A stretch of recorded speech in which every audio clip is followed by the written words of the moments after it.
What's up, everyone? Welcome to this day in Philly sports history for March 8th, 2024. I'm your host, Jim Montgomery. Happy International Women's Day. And in honor of that and Women's History Month, we're going to start with our Philly Sports Women's History Month spotlight. Today, we're going to take a look at Karen Shelton, who was a field hockey lacrosse player and one of the most successful coaches ever. She was born in Honolulu. Her dad was in the military. He retired when she was in 5th grade, and they moved to Marple Newtown. She then went from there to Westchester State, which was known as the time. Now it's just Westchester University. But she played on the field hockey team there, won 3 national titles, won the Honda Award for the best field hockey player in the nation 3 consecutive years. A feat that's never been done since and probably never will be. So think about that. She spent 4 years in college, was the best player in field hockey 3 of her 4 years. Sophomore, junior, senior year. Just incredible. And like Ice Cube said, in a good day, she effed around and won a national championship again, this time in lacrosse. So 4 years at Westchester, 4 national championships, 3 in field hockey, 1 in lacrosse. And that alone, to me, would be enough. 4 national championships, 2 different sports, 3-time best field hockey player in the country. That would be enough to just make her on this list as it is. But she wasn't done. Once she graduated, she went to UNC to coach the women's field hockey team there for 42 years. She coached there for 42 years. She won 10 NCAA championships, 25 Atlantic Coast Conference championships. Of her 42 years, 41 of them were winning seasons, with 5 of them being perfect. She also threw in 11 runner-ups. So really, in half of her years as a coach of the UNC field hockey team, she was in the finals. Like, that's just, think about that, like, mathematically. And that's just incredible. Yes, we've seen Coach K do some good things. Dean Smith at North Carolina do some good things. Hell, even Jay Wright at Villanova do some good things. But not on this level. 42 years, 21 of them she was playing for a national championship. That's incredible. She has the UNC Field Hockey Stadium is named after her. Her and Dean Smith were coaching at the same time, playing in buildings that were named after him, which I think was pretty cool at the same college. But she was the United States Field Hockey Player of the Year in 1983, bronze medalist in the 1984 Olympics. She's in the National Field Hockey Coaches Association Hall of Fame as a coach, the U.S. Field Hockey Hall of Fame as a player. Obviously, she's in the UNC Sports Hall of Fame, the first one to be inducted for field hockey. She was the Delco Field Hockey Player of the Millennium. I'm not sure who voted for that. I just thought that was a cool honor. You're the Field Hockey Player of the Millennium. So literally 1,000 years, you're the best player to ever come out of Delco. That it's pretty cool. She's in the Philadelphia Sports Hall of Fame, one of the best to ever play. Probably the best. And I don't know a lot about field hockey coaches, but I'm willing to say that she's top 3 all time if she's not the number 1 field hockey coach ever. I think she just retired in, I think it was 2022. So kudos to you, Karen Shelton, on International Women's Day. The Marple Newtown native who, well, I guess, would she be a native? I don't know. I guess she'd be a Honolulu native, but would she be in Marple? Either way, she spent more of her life in Marple Newtown than she spent more of her life in UNC. But anyway, I digress. Karen Shelton, field hockey, lacrosse national championship 4 times, and then won 10 more as a coach. For a total of 14 national championships. Just incredible. Spent half of her coaching career playing for a championship. So on International Women's Day, Karen Shelton is today's Philly Sports Women's History Month spotlight. Just incredible. Just like, and again, she is one of the best to ever do it. Probably somebody you never even heard of. And if you didn't know that she was from her area. So kudos to you, Karen Shelton, today's Women's History Month spotlight. All right, let's go back now. Yesterday, I asked you for the question of the day.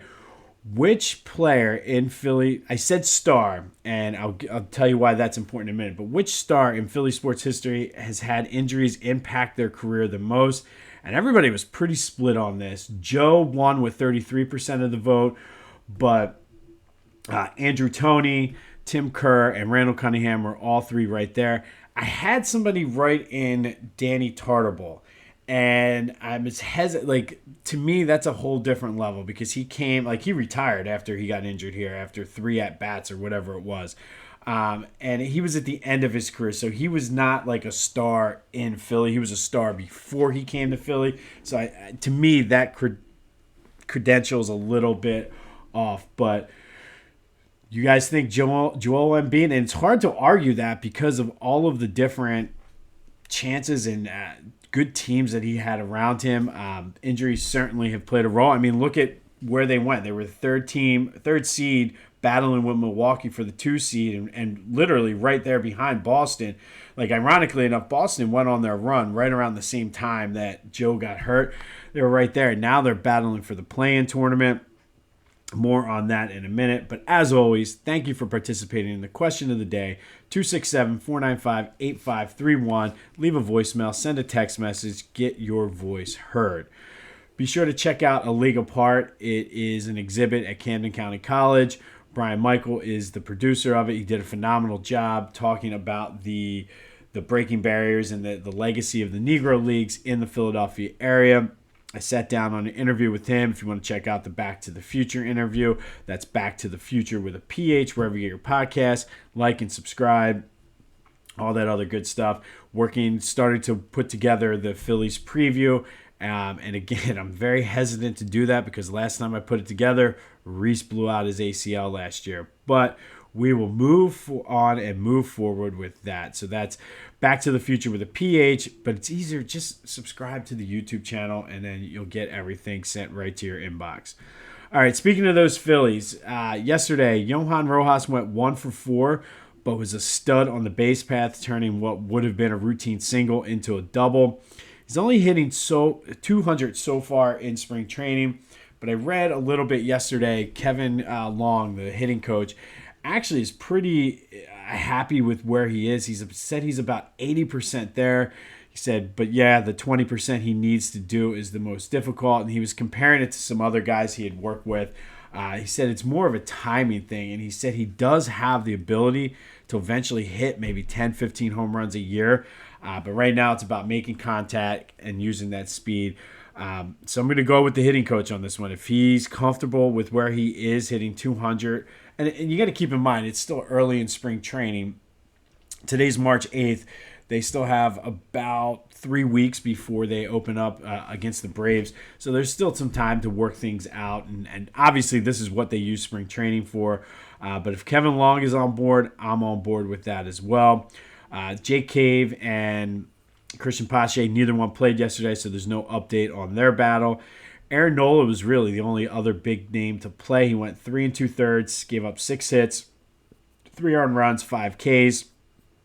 Again, they work on stuff, so it's hard to put a lot of stock in your veterans in spring training because they're trying new things out, tweaking some things. And I forget who it was at one point. They said that they actually try to get themselves into situations like situational baseball where they try to get out of it. So no need, I don't think, to really be that concerned with him. He is scheduled to be the opening day starter, but I did read that the Phillies better have a plan B in place because his wife is due to have their child on April 4th, which puts him right in that week range of being there.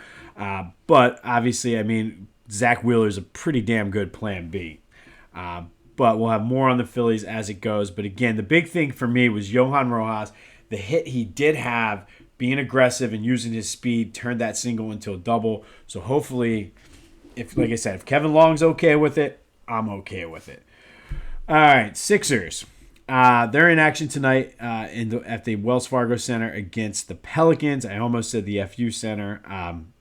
But big game for them, and at this point, they're all big. And I mentioned yesterday, and I did look it up, and I'm a little bit more versed now on the play-in tournament.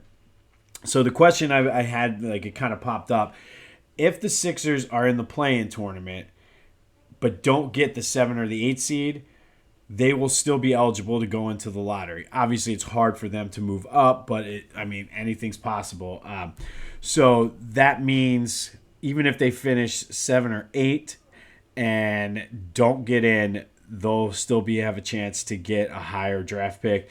And the way the play-in tournament works is the 7 seed plays the 8 seed, with the winner being the 7 seed. And these are one game, too, so it's not like a series. This is just a one-game winner take all, basically. And then the 9th seed plays the 10th seed, with the loser of the 7-8 game playing the winner of the 9-10 game for the 8th seed. Now, this is still all speculation because they have about 19 games, I think it was, or 18 games left. And it's a cluster. So, I mean, as bad as they've been playing right now, depending on Joe's knee, they are one game up on Indiana for the 8th seed. So if the season ended today, they'd play Indiana in the play-in tournament. But they're only a game and a half behind the Orlando Magic for the 4th seed. So there's still a bunch of teams that are bunched together, and that's why losing a game like they did the other night against the Grizzlies just it's brutal. So the Pelicans are a playoff team right now, so this is a big game tonight. And, I mean, essentially at this point, they're all big games. But they're not completely – so they can go anywhere from the lottery to the 4th seed at this point. So buckle up. It's going to be an interesting time, and we just need to see what's going on with Joe's knee. I'd be remiss if I didn't mention this. Ben Simmons is out for the season again. And moving right along. The Philadelphia Sports Hall of Fame ballots are out. Ben Simmons certainly will not ever be on any of the ballots as long as I'm involved.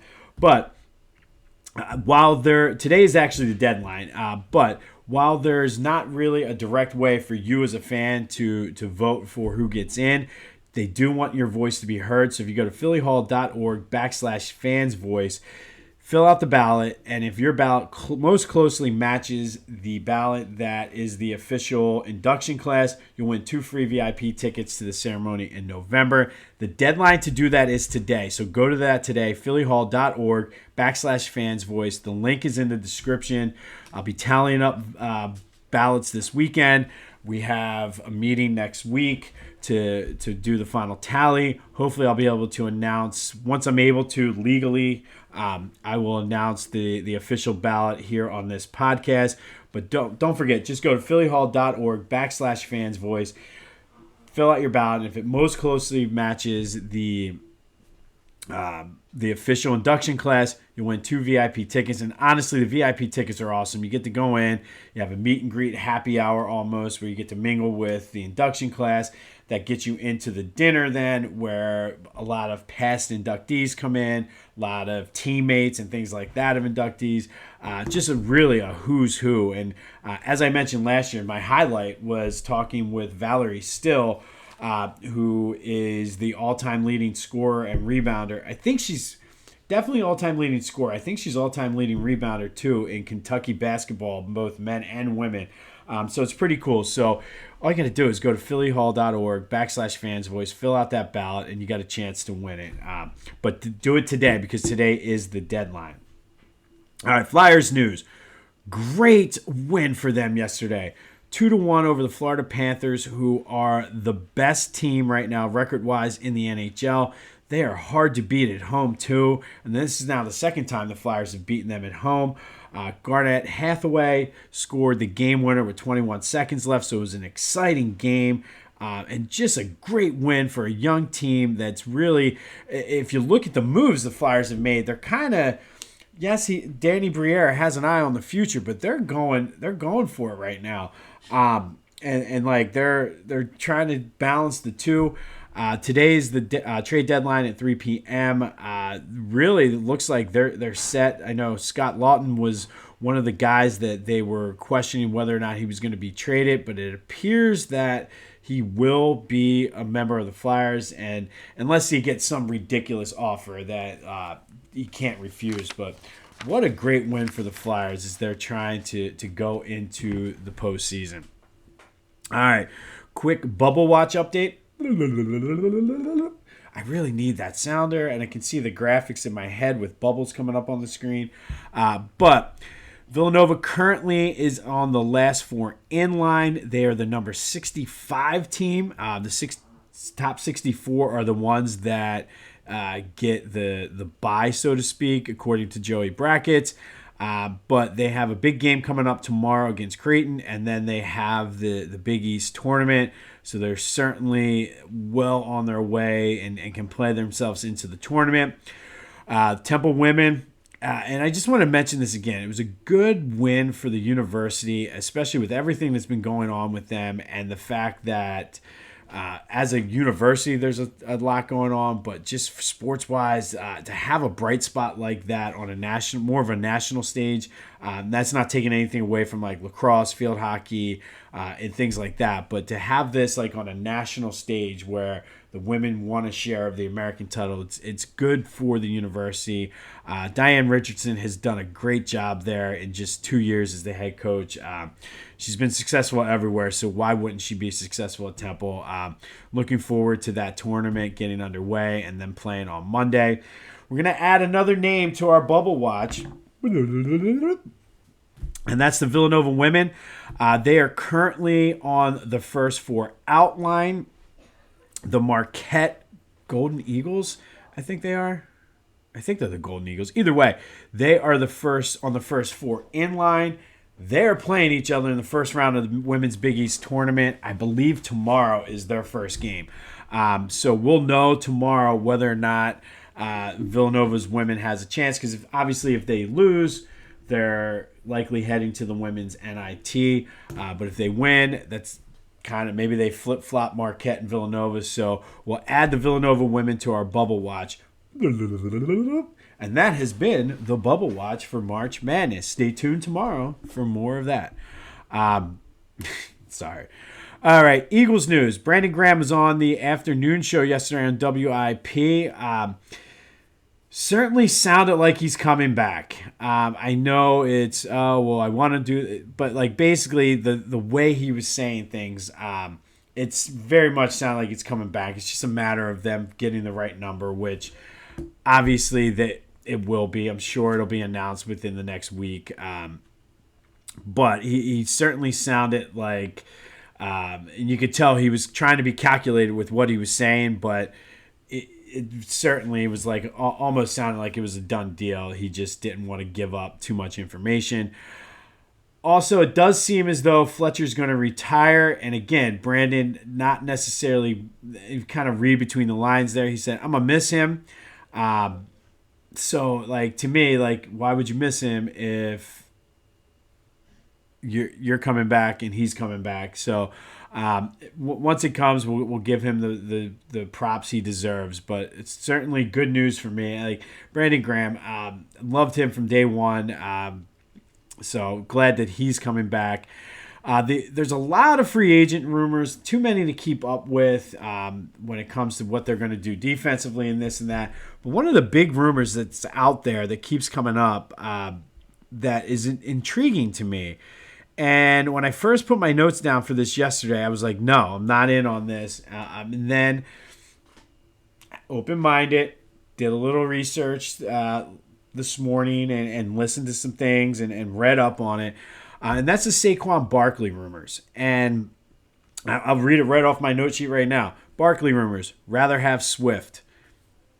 And that's how I was feeling last night. And now that I'm kind of reading more into it and looking into it, I think I wouldn't mind if the price is right. And again, the way the Eagles do things, I don't know, like, if Barkley's willing to come in for the price. The Eagles usually don't pay high price for running backs.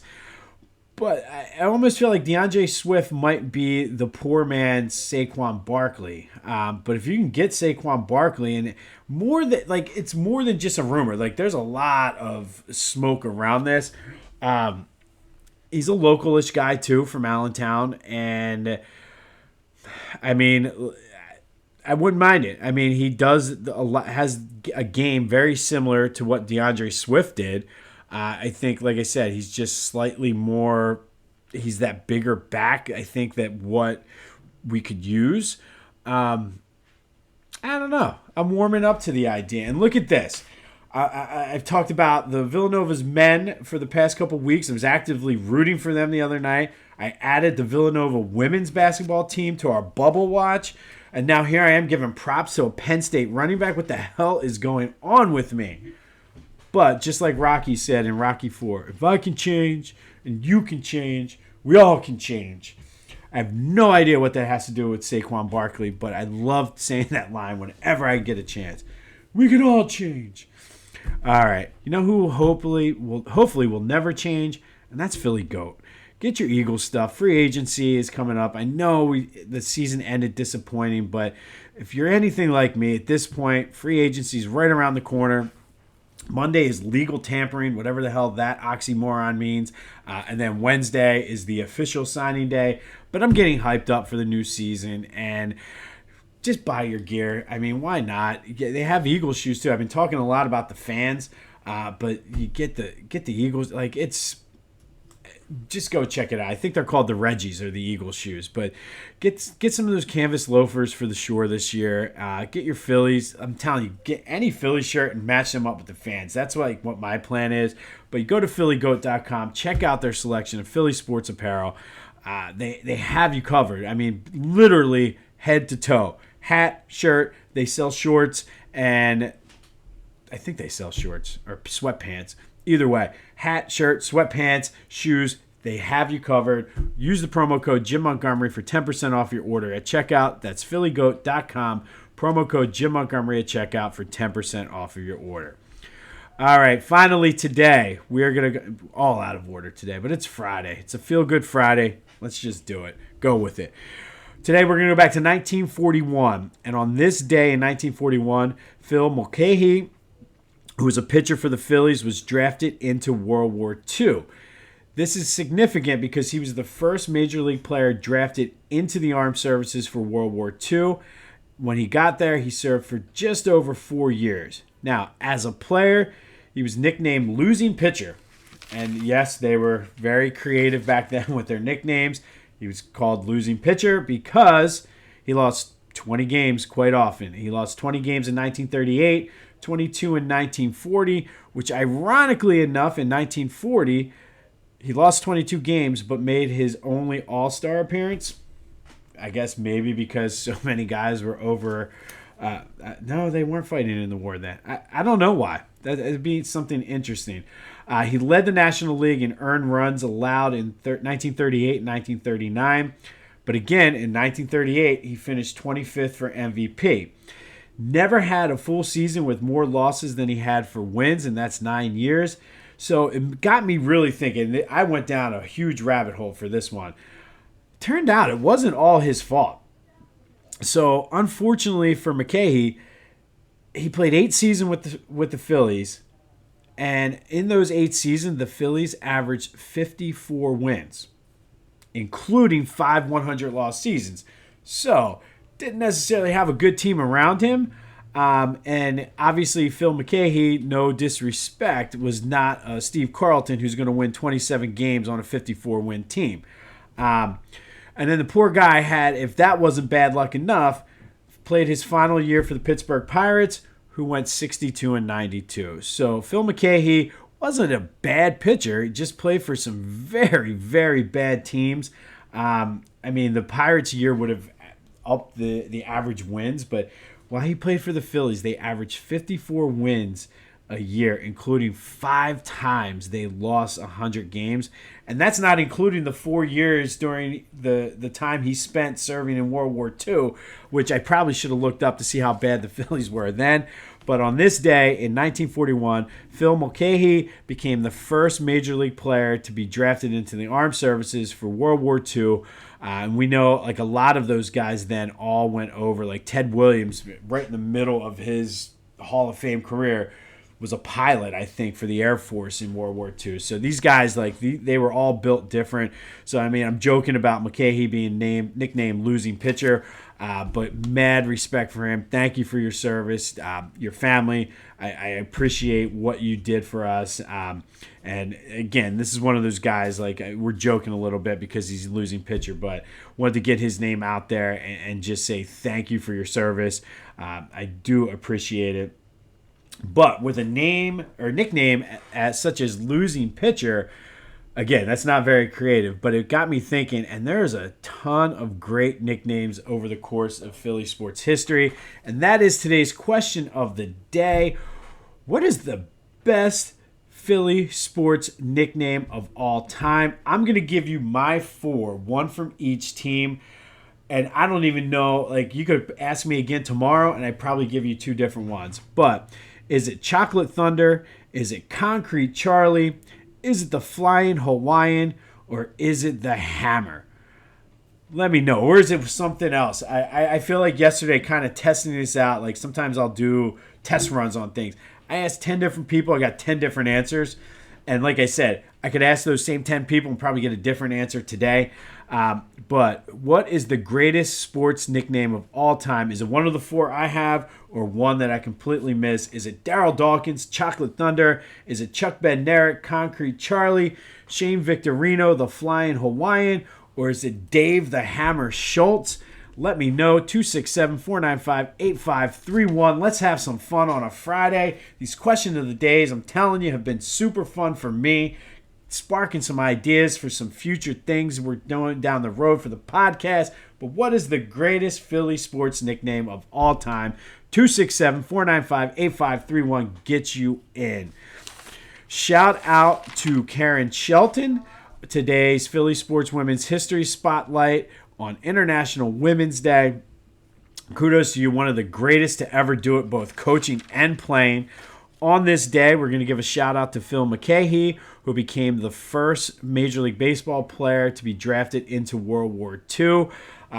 He didn't have a stellar career. He played on some very bad teams, but he was a solid pitcher for some very, very historically bad teams for the Phillies. We'll have an update tomorrow on the Bubble Watch for the Nova Men, Nova Women, and Temple Ladies. Be sure to check out A League Apart and subscribe to the YouTube channel as well as Back to the Future. Let's go Sixers. They could still get the 4 seed. That's what's crazy. It's going to be a fun time. Spring is in the air. But again, happy International Women's Day. Shout out to Karen Shelton today on International Women's Day, our Women's History Month Spotlight.